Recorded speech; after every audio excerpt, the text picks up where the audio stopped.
The crisp, cold air at Arlington National Cemetery was thick with sorrow, the overcast sky reflecting the grief of those gathered. Rows of uniformed soldiers stood in solemn formation, their medals catching faint glimmers of light beneath the gray heavens. Their expressions? Grim. A folded American flag was clutched tightly in the hands of a grieving widow, her fingers trembling as she held onto the last tangible piece of the man she had lost. At the front, standing tall in a pristine dress uniform, was General Nathaniel Carter, one of the highest-ranking officers in the United States Army.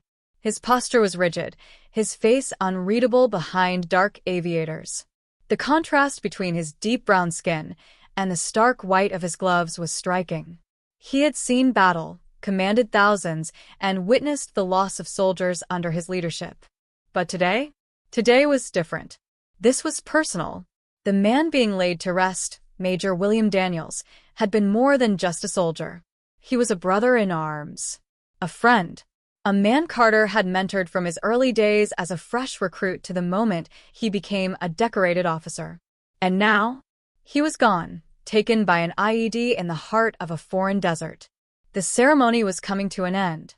A 21-gun salute had thundered across the hills. The final note of the bugle had drifted into the wind.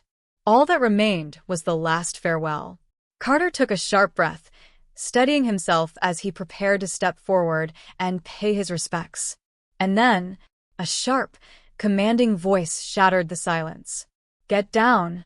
Hands where I can see 'em." Gasps rippled through the crowd. Heads snapped toward the commotion. At the edge of the gathering, two uniformed police officers stood with their weapons trained on General Carter. The younger officer, a fresh-faced recruit, shifted nervously, fingers twitching near his holster. But the older one, Sergeant Doug Harper, a burly, middle-aged white man, wore a hardened scowl, his grip on the gun unwavering. Carter didn't flinch. Mourners froze. Soldiers exchanged stunned glances. Some instinctively reached for their holsters, only to remember they were unarmed for the funeral. A choked sob escaped from the widow of Major Daniels. Carter's voice, deep and steady, carried the authority of a man who had led troops under enemy fire. "What do you think you're doing?" he asked, his tone like sharpened steel. Harper stepped closer, finger hovering dangerously near the trigger. "I said, hands up." Now? The tension was suffocating. No one moved.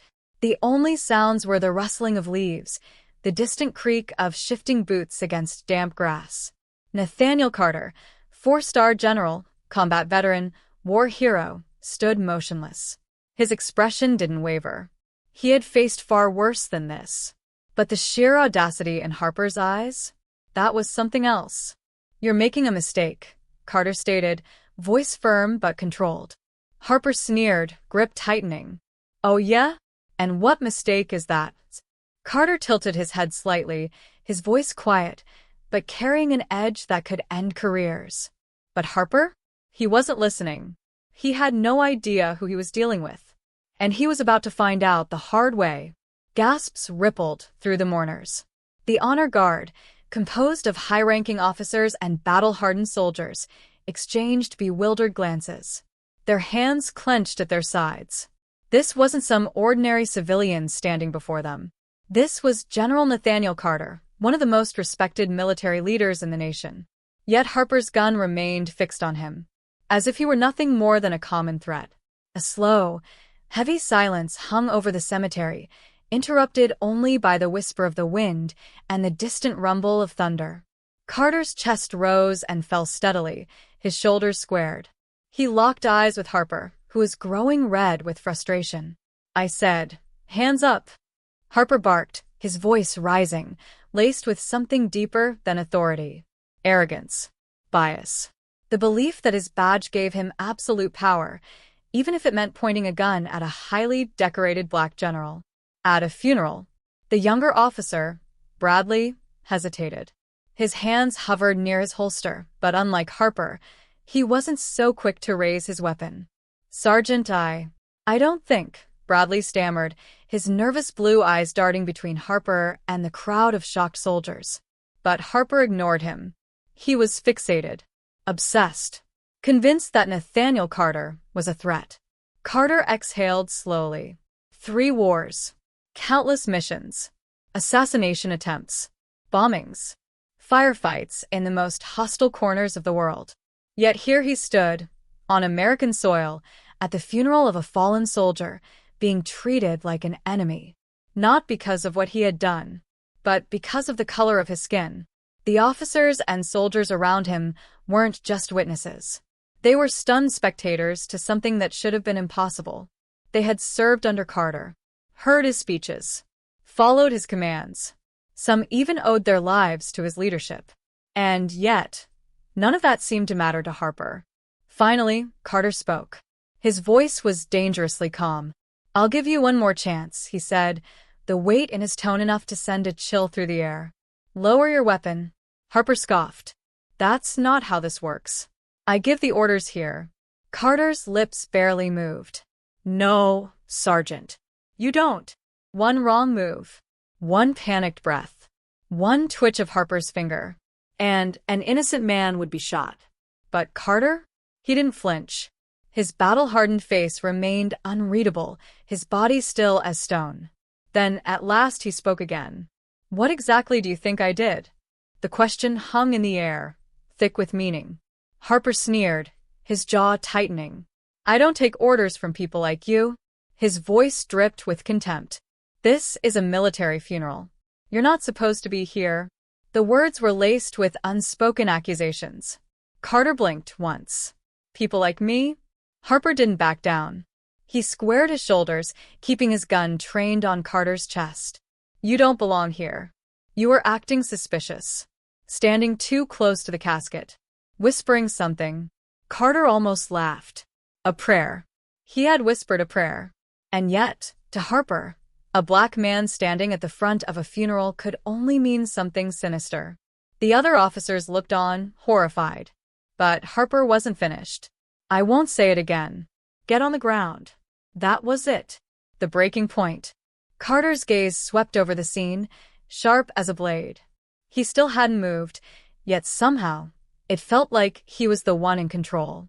His next words changed everything. "Sergeant Harper," he said, his voice a quiet command. "Do you know who you just drew your weapon on?" Harper scoffed. "Doesn't matter. The law is the law." A slow, dangerous smirk spread across Carter's face. Wrong answer. And with that, the funeral standoff turned into something Harper never saw coming. For the first time since drawing his weapon, Sergeant Harper hesitated. The arrogance in his expression faltered, just for a second, but it was there. Something about the way General Nathaniel Carter stood, unshaken in the face of a loaded gun, made him falter. Then the whispers started. The soldiers, the officers, the mourners. The entire funeral had erupted into hushed murmurs. "You don't know who that is," a stunned young lieutenant muttered under his breath. "He's an idiot if he doesn't," another officer whispered back. Officer Bradley, still standing beside Harper, looked like he wanted the earth to swallow him whole. His face had gone pale, his jaw clenched so tight it looked painful. His eyes darted to the soldiers standing behind Carter, men and women in full uniform, their ribbons and ranks speaking volumes. This wasn't just any funeral. And General Carter? He wasn't just any man. Then, a voice sliced through the murmurs. "Sergeant Harper." Colonel Davis. A hard-faced woman among the honor guard, her uniform adorned with medals and ribbons that demanded respect. She stepped forward, her tone cold as steel. "Do you realize you're pointing your weapon at a 4-star general?" The air shifted. Harper's face twisted in confusion. He scoffed, shaking his head as if refusing to believe it. Colonel Davis didn't blink. Without a word, she raised a gloved hand and pointed, straight at the silver stars on Carter's shoulders. For gleaming insignias that outranked every single person present. A strangled noise escaped Harper's throat. His trigger finger twitched. His knuckles turned white. He blinked, as if finally seeing Carter for the first time. General Nathaniel Carter, one of the highest-ranking officers in the United States Army. And Harper had drawn a gun on him. At a military funeral. The color drained from Harper's face. He took a step back, his gun trembling in his hands. His mouth opened as if to speak, but no words came out. Carter remained still. He let the silence hang, heavy and damning. He could see it now, the realization creeping in. The horror. The slow, sinking understanding that Harper had just made the worst mistake of his career. But Carter wasn't finished. Slowly, he stepped forward. His boots crunched against the damp earth. Harper flinched. "Tell me something, Sergeant," Carter said, his voice steady, sharp as a blade. "When you saw me standing there, minding my own business, paying my respects to a fallen soldier." He took another step.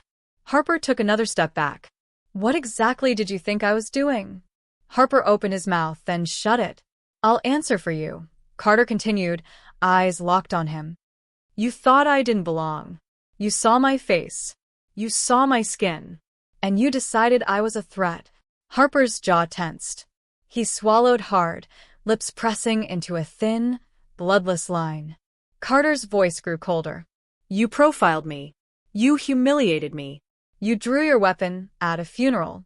In front of the very people I've spent my life leading, training, and protecting." Harper couldn't look away. The weight of what he had done was pressing down on him like lead. Then, Carter said something that sent a chill through everyone's spine. "I could have you,